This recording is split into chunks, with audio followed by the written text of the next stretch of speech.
hello माझी तुम्हाला पोटा हर अरे देवा देवा काय अजून पोट अरे हे मानाने हवा अरे तू ना जाती कुठे राहील मानाने हवा अरे जरा भावर सोडू ना पोट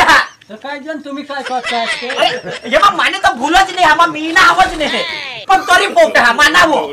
आता काय करू तर या लोक सांगत आम्ही काय करू तू फटाफट डोंगरीवर ये अरे सरू जबरदस्ती मावर नको लावस माने बिलकुल बोल नाही तरी तू अरे तुनाज लावणी हेस पुरा बी एक वार मला फसवनेल आता आज दुसऱ्या पोट ते मलाच फसवस एक काम कर ते गाव दहाडे जीबू आता रमेश वर पोट लाव दीजो खरं की जीप वर रमेश लगी सकर पोट राहील तो थोडा माने हरी होता ना तो माने हरत असता तू नाही पोट राहील ना अरे बेरा लावी दीजो ना ते ना हवा नाही हवा मावरच घर घरे लावला का दुसऱ्या वर बी लावला ना ये तू ना जा तू फटाफट डोंगरीवर ये काय नाही हटत जीस ने रुबर गोठ लावो बाकी इशा मला नाही जोगणार आठत चल चल ठेवा किशा घर घरे पोट निघो